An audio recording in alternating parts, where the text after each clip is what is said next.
정봉주의 정치쇼 1부 뉴스 브리핑 들어가겠습니다. 자, 제가 리드 멘트예요. 블록체인 기술을 얘기했더니 비트코인 사라는 거냐? 그런 뜻이 아니고요.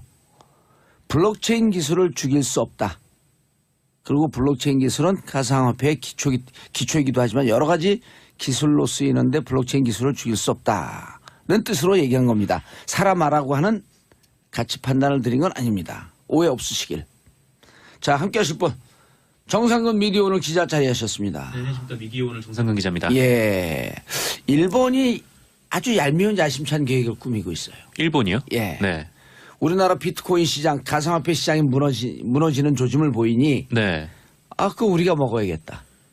전 세계에서 거의 최초로 지난해 4월에 암호화폐를 거래 결제 수단으로 인정했잖아요. 그리고 합법적으로 끌어들면서 온갖 세금 때리고. 그래요? 그러면 네. 일본이 가상화폐 거래 종주국으로 만들겠다. 그리고 그 계기를 2020년 동경올림픽을 계기로 종주국이 되겠다. 그럴 때 우리는 뭐 하고 있을까요? 그런 거에 대해서 문제제기를 하는 겁니다. 네. 이해하시죠? 네, 맞습니다. 사람 말라 아니에요. 네.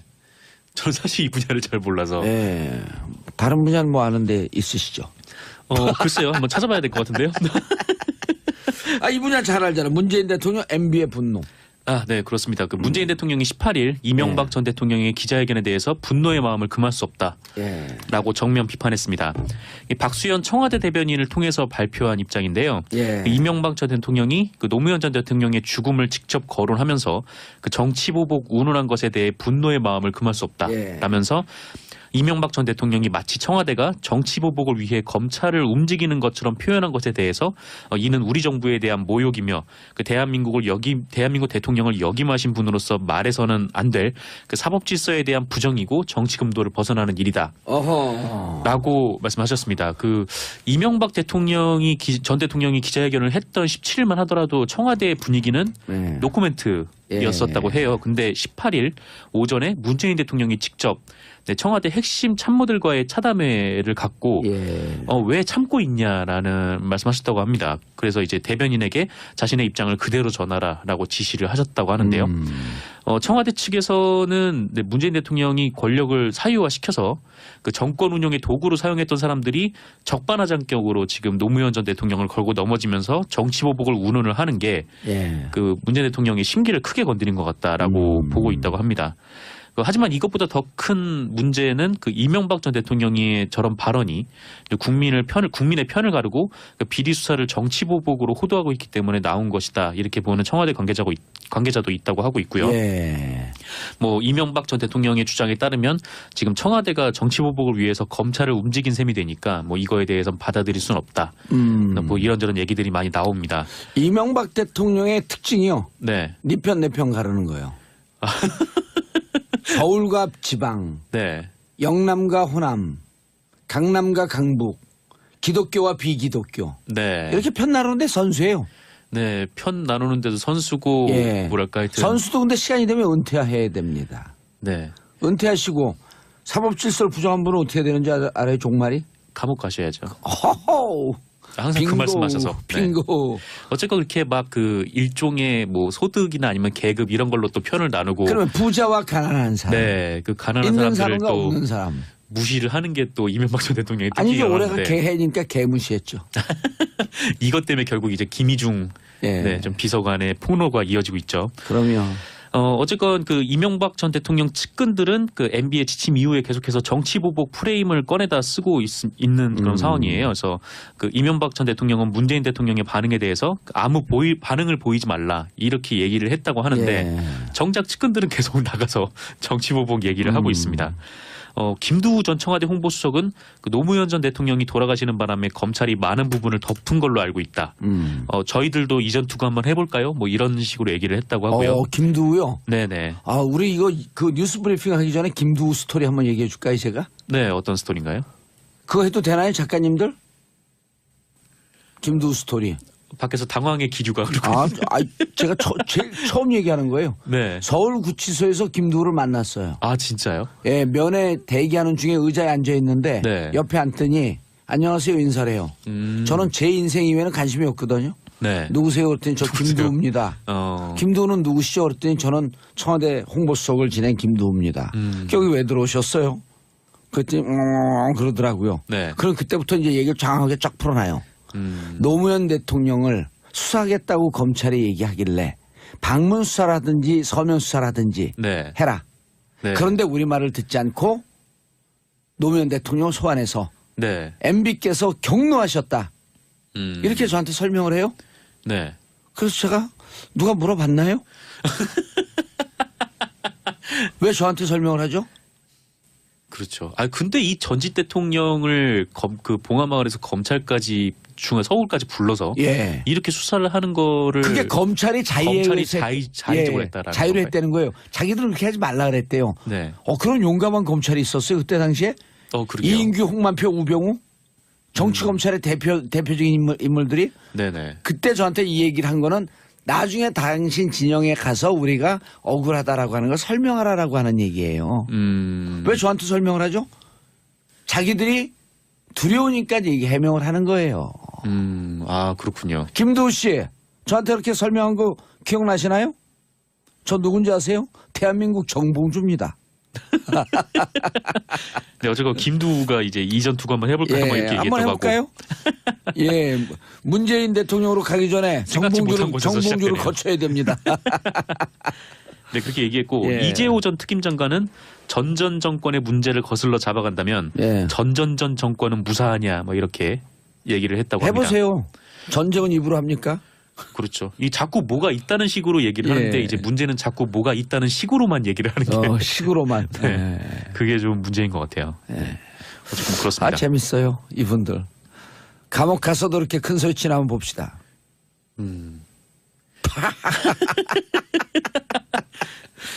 예. 다음 소식 전해드릴까요? 예, 우리 이거 검열에 걸릴 것 같죠? 저는 별말 안 했습니다. 이분은 이름이요. 미디어 오늘의 정상근 기자입니다. 비겁하게 혼자 빠지려고. 네, 같이 빠지시죠. 네, 다음 소식 전해드릴까요? 예. 네. 김인옥. 오. 전에 나왔어요. 몇 번 예. 말씀하셨죠. 네. 그 이명박 전 대통령의 배우자인 김윤옥 여사가 예. 이명박 대통령 재임 시절 건방지게 여사가 뭐예요? 김인옥 여사님. 네. 께서. 그냥 여사라고 하겠습니다. 그 국가정보원 특활비로 명품을 구입했다라는 폭로가 나왔습니다. 박홍근 더불어민주당 원내수석 부대표의 주장인데요. 예. 김희중 전 대통령 1부속 실장의 검찰 진술 내역을 제보받았다라고 하면서 이렇게 말을 했습니다. 박홍근 의원은 어제 이명박 전 대통령이 기자회견을 한 것도 엊그제 예. 기자회견을 한 것도 이 김희중 전 실장의 진술이 큰 영향을 미쳤다라고 주장을 하고 있는데요. 예. 이 박홍근 의원에 따르면 그 문제의 진술은 이 김희중 전 실장이 특활비 1억 원을 국정원으로부터 받아서 예. 이걸 달러로 바꾼 다음에 김윤옥 여사를 보좌하는 당시 청와대 이부속 비서관실에 예. 부속실장에게 줬고 이 돈을 이명박 전 대통령 해외 순방 중에 그 명품 등을 구입하는 데 썼다라는 예. 것입니다. 달러로 환전까지 해서 줬다는 거 아니에요? 네, 달러로 환전을 해서 그 이부속실에 줬다는 거죠. 아하. 그 이명박 전 대통령 측은 이 김윤옥 여사가 2011년 미국에 방문할 때 명품을 구입했다는 게 말이 안 된다. 그때 뭐 일정상 보면은 예. 항상 대통령이랑 붙어 다니게 돼 있고 뭐 거의 뭐 쇼핑을 할 시간적 여유도 없었다라고 이렇게 주장을 하고 있는데 예. 뭐 당시에도 뭐 김윤옥 여사가 뭐 특정 브랜드의 그 매장을 예. 그 문을 닫아놓고 쇼핑했다 뭐 이런 일종의 지라시라고 할까요? 하여튼 그런 것도 좀 돌았다고 하고. 정보가 돌았죠. 네네. 예. 이때 당시 국정원 기조실장은 누구냐면요. 모경만 실장입니다. 모경만 실장이요. 예, 모경만 실장. 네. 그래서 지금은 5억인가 5억 5천만 나왔지만 앞으로 특활비 더 나옵니다. 네. 박홍근 의원님 궁금하면 저한테 전화하세요. 010-4336-0515. 010-4336-0515. 전화번호를 방송 중에. 네, 그렇군요. 앞으로 나올 게 줄줄이에요. 그 제가 4개월 전서부터 예견했잖아요. 네. 한 두 여성의 이름이 나올 것이다. 네, 전에도 말씀하셨는데 네, 김윤옥 여사 얘기를 하셨었는데 한 분은 누군지 아세요? 한 분이요? 예, 누굴까요? 두 여성이라고 말씀하셨었죠. 두 여성이죠. 한 여성은 나왔고 네. 또 한 여성은요 곧 나올 거예요. 네, 저도 곧 알도록 하고요. 근데 이 정두원 전 의원이 예. 19일 그 CBS 라디오에 출연을 해서 한 얘기에 따르면 19일이요? 네, 오늘 며칠인데요? 오늘 19일이죠. 오늘 오전에 네, 또 얘기했어요? 네. 신이 났네.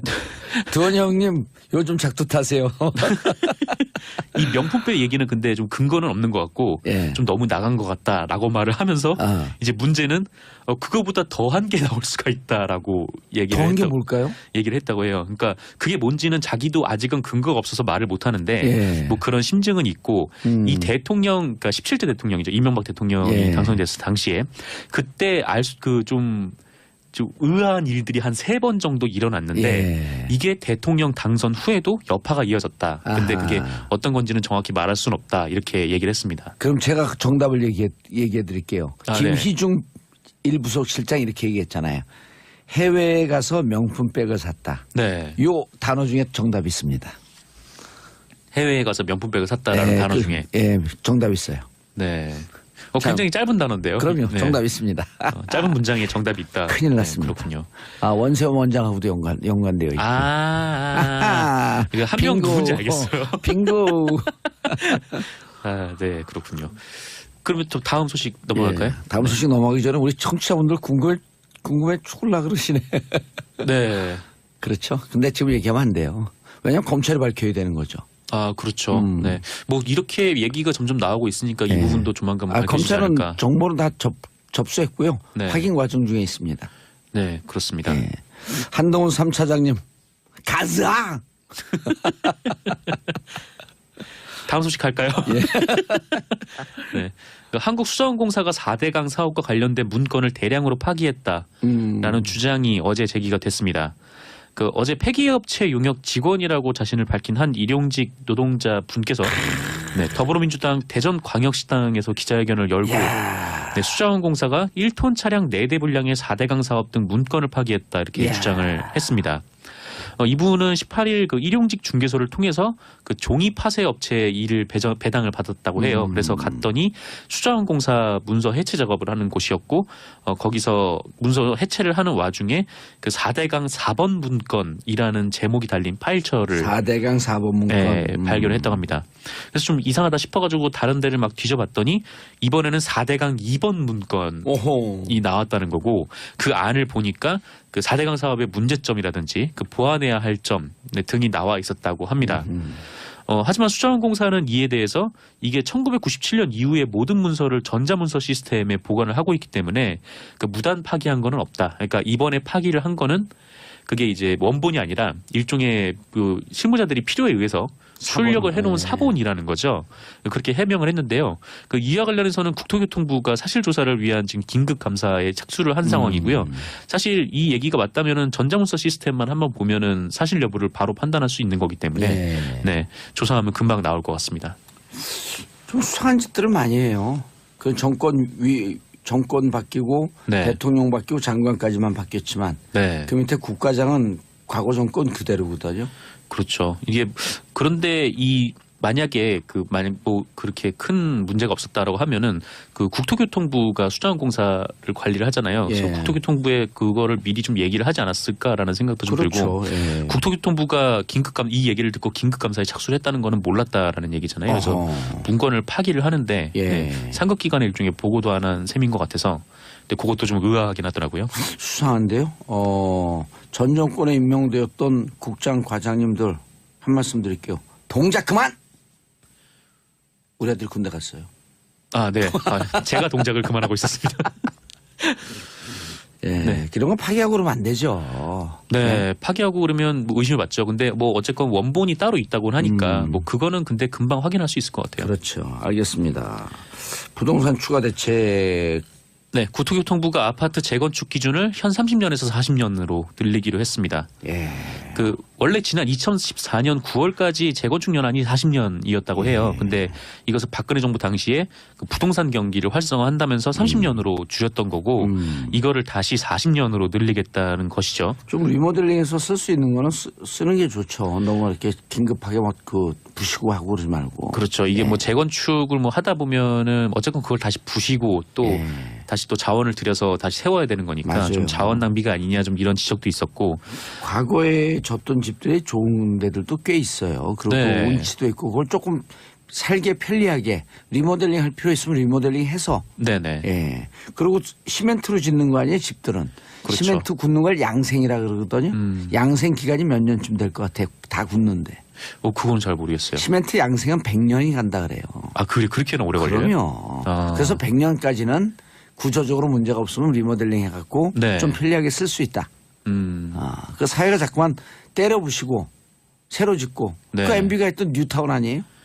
그렇죠. 예전에 예. 뭐 그런 것들이 있었는데. 유럽에 가면 좋은 관광지가 골목길 관광지예요. 진짜 유럽 주요 도시에 가면은 아파트 같은 게 많이 잘 안 보이긴 하죠. 예. 네. MB가 콜로세움 보고 한탄했대잖아요. 저걸 때려부셔야 되는데. 금싸라기 라는 설이 땅이니까. 있습니다. 그래 유적지 다 때려부셔야 돼요. 네. 그리고 새로 아파트 져야 되니까. 아하. 정상 기자님. 네. 오늘 뭐 끝났나요? 한 것도 없이 끝났네요. 그러게요. 예, 인사하시고요. 네, 감사합니다. 예, 저는 잠시 뒤에 여의도 UFC로 돌아옵니다. 채널 고정하소서소서. 그래서 온갖 세금 때리고 그래요. 그러면 네. 1번이 가상화폐 거래 종주국으로 만들겠다. 그리고 그 계기를 2020년 동경올림픽을 계기로 종주국이 되겠다. 그럴 때 우리는 뭐 하고 있을까요? 그런 거에 대해서 문제제기를 하는 겁니다. 네. 이해하시죠? 네, 말씀은 사람 말로 이해하는데. 아니에요. 네. 저는 사실 이 분야를 잘 몰라서. 예. 다른 분야는 뭐 아는데 있으시죠? 글쎄요. 한번 찾아봐야 될 것 같은데요. 이 분야 잘 알잖아. 문재인 대통령 MB의 분노. 네, 그렇습니다. 그 문재인 대통령이 18일 이명박 전 대통령의 기자회견에 대해서 분노의 마음을 금할 수 없다라고 정면 비판했습니다. 이 박수현 청와대 대변인을 통해서 발표한 입장인데요. 이명박 전 대통령이 그 노무현 전 대통령의 죽음을 직접 거론하면서 그 정치보복 운운한 것에 대해 분노의 마음을 금할 수 없다라면서 이명박 전 대통령이 마치 청와대가 정치보복을 위해 검찰을 움직이는 것처럼 표현한 것에 대해서 이는 이게 올해가 후회하는데 개해니까 개무시했죠. 이것 때문에 결국 이제 김희중 좀 비서관의 폭로가 이어지고 있죠. 그러면 어쨌건 그 이명박 전 대통령 측근들은 그 MB의 지침 이후에 계속해서 정치보복 프레임을 꺼내다 쓰고 있는 그런 상황이에요. 그래서 그 이명박 전 대통령은 문재인 대통령의 반응에 대해서 아무 반응을 보이지 말라 이렇게 얘기를 했다고 하는데 정작 측근들은 계속 나가서 정치보복 얘기를 하고 있습니다. 김두우 전 청와대 홍보수석은 그 노무현 전 대통령이 돌아가시는 바람에 검찰이 많은 부분을 덮은 걸로 알고 있다. 저희들도 이전 투구 한번 해볼까요? 뭐 이런 식으로 얘기를 했다고 하고요. 김두우요? 네네. 우리 이거 그 뉴스 브리핑 하기 전에 김두우 스토리 한번 얘기해 줄까요, 제가? 네, 어떤 스토리인가요? 그거 해도 되나요, 작가님들? 김두우 스토리. 밖에서 당황의 기류가 흐르고 제가 제일 처음 얘기하는 거예요. 네. 서울구치소에서 김두우를 만났어요. 진짜.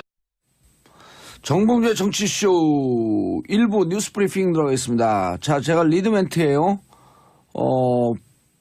블록체인 기술을 얘기했더니 비트코인 사라는 거냐? 그런 뜻이 아니고요. 블록체인 기술을 죽일 수 없다. 그리고 블록체인 기술은 가상화폐의 기초이기도 하지만 여러 가지 기술로 쓰이는데 블록체인 기술을 죽일 수 없다는 뜻으로 얘기한 겁니다. 사라 마라고 하는 가치 판단을 드린 건 아닙니다. 오해 없으시길. 자, 함께 하실 분. 정상근 미디어 오늘 기자 자리하셨습니다. 네, 안녕하십니까. 미디어 오늘 정상근 기자입니다. 예. 일본이 아주 얄미운 야심찬 계획을 꾸미고 있어요. 일본이요? 예. 네. 우리나라 비트코인 시장, 가상화폐 시장이 무너지는 조짐을 보이니 네. 그거 우리가 먹어야겠다. 전 세계에서 거의 최초로 지난해 4월에 암호화폐를 거래 결제 수단으로 인정했잖아요. 그리고 합법적으로 끌어들면 우리 정부에 대한 모욕이며 그 대한민국 대통령을 역임하신 분으로서 말해서는 안 될 그 사법 질서에 대한 부정이고 정치 금도를 벗어나는 일이다. 라고 말씀하셨습니다. 그 이명박 대통령이 전 대통령이 기자회견을 했던 17일만 하더라도 청와대의 분위기는 노코멘트였었다고 해요. 근데 18일 오전에 문재인 대통령이 직접 청와대 핵심 참모들과의 차담회를 갖고 왜 참고 있냐라는 말씀하셨다고 합니다. 그래서 이제 대변인에게 자신의 입장을 그대로 전하라라고 지시를 하셨다고 하는데요. 청와대 측에서는 문재인 대통령이 권력을 사유화시켜서 그 정권 운영의 도구로 사용했던 사람들이 적반하장격으로 지금 노무현 전 대통령을 걸고 넘어지면서 정치보복을 운운을 하는 게 그 문재인 대통령의 심기를 크게 건드린 것 같다라고 보고 있다고 합니다. 하지만 이것보다 더 큰 문제는 그 이명박 전 대통령의 저런 발언이 국민의 편을 가르고 비리 수사를 정치 보복으로 호도하고 있기 때문에 나온 것이다. 이렇게 보는 청와대 관계자도 있다고 하고 있고요. 예. 뭐 이명박 전 대통령의 주장에 따르면 지금 청와대가 정치 보복을 위해서 검찰을 움직인 셈이 되니까 뭐 이거에 대해서는 받아들일 수는 없다. 뭐 이런저런 얘기들이 많이 나옵니다. 이명박 대통령의 특징이요. 네. 네 편 내 편 가르는 거예요. 서울과 지방, 네. 영남과 호남, 강남과 강북, 기독교와 비기독교. 네. 이렇게 편 나누는데 선수예요. 네. 편 나누는데도 선수고 예. 뭐랄까 하여튼. 선수도 근데 시간이 되면 은퇴해야 됩니다. 네. 은퇴하시고 사법질서를 부정한 분은 어떻게 되는지 알아요? 종말이? 감옥 가셔야죠. 허허. 항상 빙고, 그 말씀하셔서. 네. 빙고. 어쨌건 그렇게 막 그 일종의 뭐 소득이나 아니면 계급 이런 걸로 또 편을 나누고. 그러면 부자와 가난한 사람. 네. 그 가난한 있는 사람들을 사람과 또 없는 사람. 무시를 하는 게 또 이명박 전 대통령의